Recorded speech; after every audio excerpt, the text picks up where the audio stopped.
good, everybody? Going to be reviewing the Money in the Bank 2024 Premium Live event. It just happened. I am stoked. Some good moments, some moments I didn't agree with.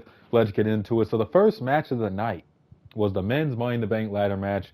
We had LA Knight, Drew McIntyre, Jey Uso, Yeet, Carmelo Hayes, Chad Gable, and Andrade. And listen, this match was incredible. So many cool spots. Everybody looked strong. Just a well-done match throughout. Really enjoyed the Spanish Fly spot between Andrade and Carmelo Hayes. That was probably my favorite spot in this match. Just incredible. And I'll tell you what, Andrade and Carmelo Hayes showed out in this match. I thought those two looked great. They both can work. They showed it in this match. We obviously, if we've seen them before, know they can work. And those two did not disappoint. Really nobody disappointed in this match. It went on about 15, 20, 25 minutes, somewhere around that. Just a great men's Money in the Bank match. Jey Uso was climbing up at the end. I thought Jey was going to win this match. If you guys saw my predictions, him and Drew were my two favorites to win. Drew ended up winning the match. Everybody, should feel satisfied with how this match went, whether you're a fan or a wrestler in the match. I mean, there was really no disappointment. Besides Drew winning, I ain't a fan of Drew winning this match just because I feel like Drew doesn't really need the Money in the Bank. And yes, I get it from a storyline perspective, like, yeah, him and Punk's going to cost him and everything. But it's like these other five guys could use it a lot more. Like, even if they don't win their cash in, they get a moment, you know what I'm saying? And I feel like Drew just, I don't know, I wasn't really on board with Drew winning this match. I get Gunther and Cody are probably going to be the long-term champions, so you want to have a cash in, happen and him lose. We'll get into that more in that match. But Drew's the winner. Great match overall. No disappointments with that first match. So we had the next match for the Intercontinental title, Braun Breaker against Sami Zayn. Another good wrestling match, back and forth. Sami got a lot more offense than I think a lot of people thought he was going to get against Braun Breaker. I heard a lot of fans thinking, Braun was just going to dominate this match and everything else. I never really thought that was going to be a possibility just because Sami Zayn's been such a strong champion and everything. Him getting dominated by Braun Breaker would kind of put WWE in a hole already with Braun Breaker. Like, okay, he just dominated the champion. Now what? Both of them look great. Braun Breaker is the future of this company. There ain't no doubt about it. One of the best athletes. I said best athletes in the locker room. The guy is a stud. He's only 26. He's just now getting to his prime. He's going to have a hell of a run. I am disappointed that he lost this. I'm not going to lie. I thought Braun Breaker could have used the win here just because, he's had so much momentum. He's been winning. He's been looking dominant. I feel like this is a time for them to, put the title on Braun Breaker and give him a long run, kind of like they did with Gunther, and they didn't pull that trigger. And I was honestly disappointed. I was honestly disappointed, too, how they didn't really have him kick out of a finisher. And the way they've been booking that guy, you wouldn't have thought it would have took Sami at least 2 or 3 haluva kicks to put him away. It's just one haluva kick, boop, match over. And again, the match was great. I enjoyed it, back and forth, a lot of cool moves being done. Just a good heel versus babyface match. The fans were into it. Braun, like I said, was very impressive. It's just him losing this to me. Not going to say it hurts him, but it definitely makes me think, okay, what next for Braun? And obviously they can go a lot of different ways because I've seen some fans saying, oh, he's buried now. This ain't buried. Losing to a champion like Sami Zayn is far from being buried. I mean, that's dragging a little bit too much, but you got to wonder what do they do now? Are they going to have Braun maybe get a rematch for SummerSlam and he wins it there at a bigger pay-per-view? Could be a possibility. I just felt like here was the perfect time to have Braun win the belt, have a run. Sami gets his rematch at SummerSlam, and they move on Braun to a bigger feud. But he'll definitely be holding that title sooner or later, in my opinion. If not now, then definitely in the future. John Cena appeared. And, I thought this was going to be another Cena appearance where he, just comes out, makes his appearance, promotes something, or says what's up to the fans. He ended up announcing final year, next year, 2025. He's having one last final run, the Rumble Elimination Chamber, and he is officially retiring at WrestleMania 41. And I can't lie, it's been a whirl of emotions for me this week. If there's not a lot of NBA fans, you guys can forward like 30 seconds to a minute. But Klay Thompson leaving the Warriors, that definitely hit me in the feels a little bit. And I'm a Bulls fan, so I just got the news DeMar DeRozan's going to the Kings. So he's not going to be back. And Alex Cruz, even though the Bulls should rebuild, and now Cena's retiring, it's like all these things have happened all in like 2 weeks of like Klay leaving the Warriors, which I'm not a Warrior fan, but it was kind of sad to see him leave. You had, Cena announcing next year's going to be his last year. Cena was a part of my childhood for so many years. Yeah, he's not around as much as he was, but it's still going to be sad when he retires. And then you had DeMar, who's one of my favorite players in the league, leaving, which, again, Bulls need to rebuild. He's leaving, so it's like all this stuff happened. It's one of the things where it's like, damn, man, it's really going to be the end to a lot of this stuff. But, you got to have it always, everything always comes to an end eventually. But Cena said, he's having one last run. Enjoy it. I've heard rumors he might be. I think we talked about me head jog, genius, and tears in our last episode about where like it's been reported Cena might be done after WrestleMania 41. Looks like that's looking like to be the case. So I hope he gets a very good opponent. If I had to choose an opponent, I'd probably pick Randy Orton. CM Punk is another guy I would probably put Cena against in his final match. It all just depends what Cena wants to do. If he wants to put somebody over in his final match, or he wants to have like one of his big time rivals like Punk or Randy face him. There's a lot of wrestlers that would make a lot of sense to face John Cena. Listen, I used to hate Cena in his prime, the 5 moves of doom, the do, all that I used to not stand. I learned to appreciate Cena as the years go on. He carried the company on his back for years and years and years and years through the PG era. Listen, Cena had some times where he probably, pissed a lot of fans off. But, you got to appreciate his greatness. He's one of the greatest of all time. Just want to see him retire on his own terms. So next match we got Seth Rollins against Damian Priest for the world title. Started off fun. And I ain't going to lie to you, I was nervous as hell for this match because I really didn't know who was going to win in the end. I knew Drew was going to cash in because Drew said on Raw, if I win, I'm cashing in that night and all that. So Drew ended up cashing in. But they went at it for a while, hit some cool stuff. Really liked the new combo Rollins did where he did like an Eddie Guerrero front flip from the ropes, and then he did a moonsault. Like, that was a nice combination. Good to see Seth pulling out some different stuff. They hit a lot of good spots and moves on each other. I enjoyed it for the first half. And then Priest gets pinned and just forgot to kick out. It was weird. He just forgot to kick out during the match. And after that, it was just like the crowd was just like wondering, was Rollins supposed to win there? Did he actually win? Like, what the hell just happened? It was just confusing. Priest keeps looking around, making sure Drew doesn't come out, which, I mean, I get why he's looking for that, but, like, I don't know. It was like, bro, just worry about the match right now. But Drew comes out, he cashes in.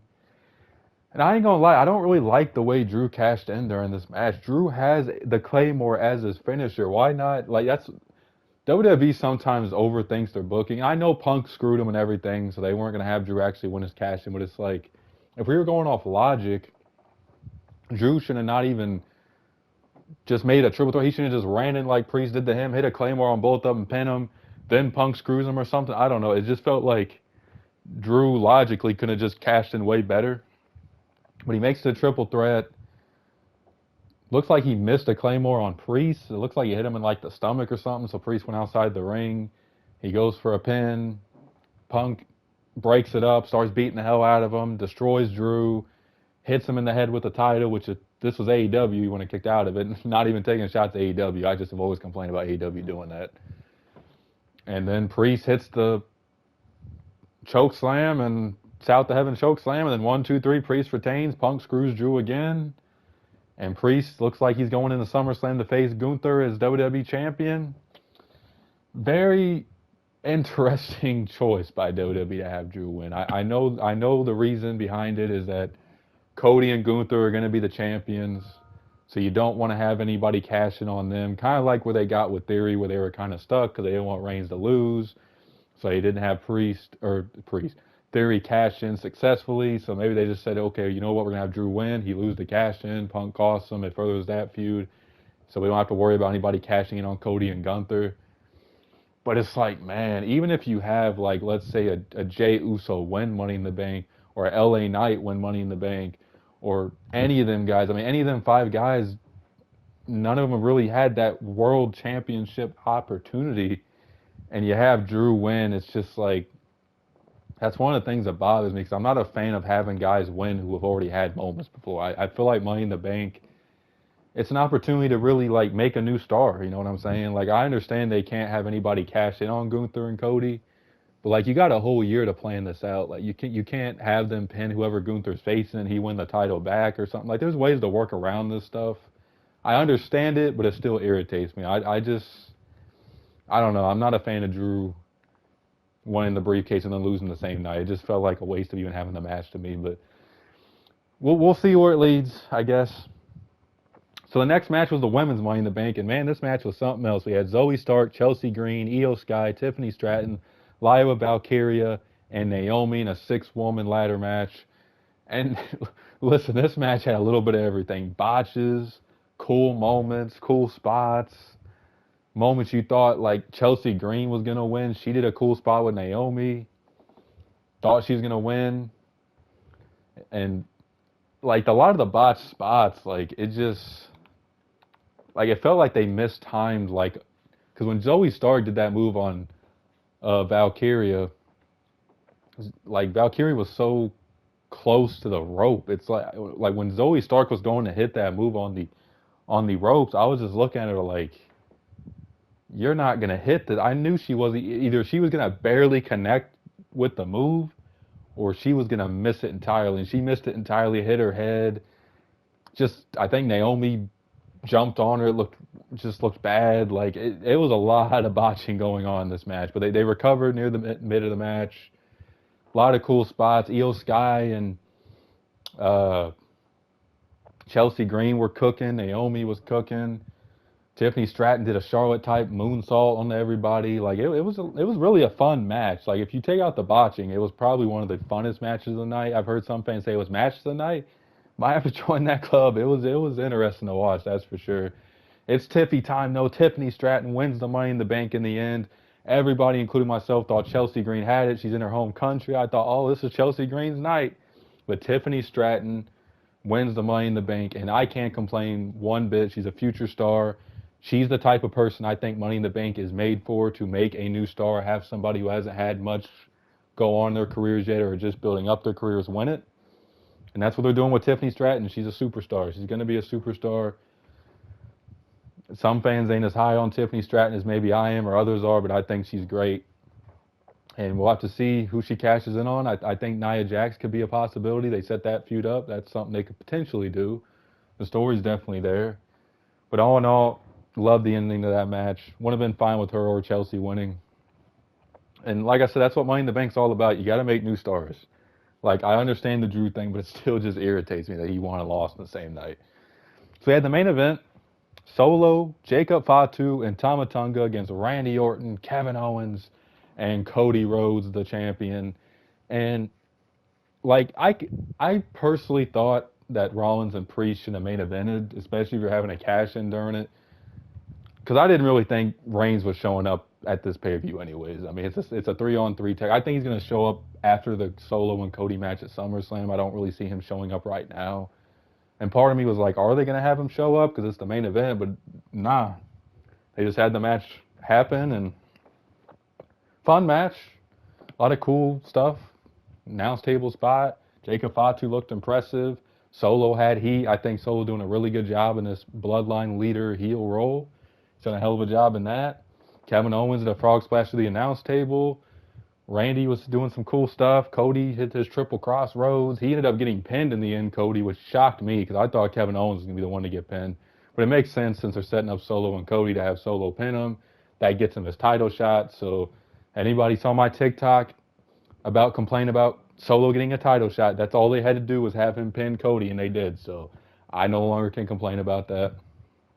So Solo against Cody looks like it's the direction they're going, as the Bloodline gets the win in Jacob Fatu's WWE debut match.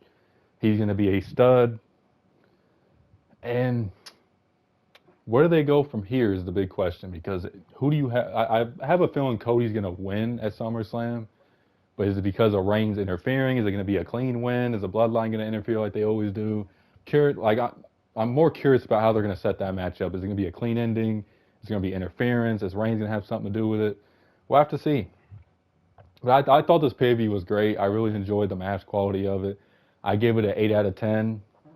The only things that didn't really add up to me were Braun Breaker losing and, of course, Drew winning the Money in the Bank. But other than that, I was satisfied with this pay-per-view overall. I always usually like Money in the Bank. It's an opportunity to make new stars. They did 1 out of 2 in this. So all in all, great pay-per-view. Hope you guys enjoyed the review. Make sure to check out our other channels, the link below. And comment your thoughts. What were some of your favorite moments or your favorite match? Or did you like Drew and Tiffany winning? Let me know in the comments below. Peace.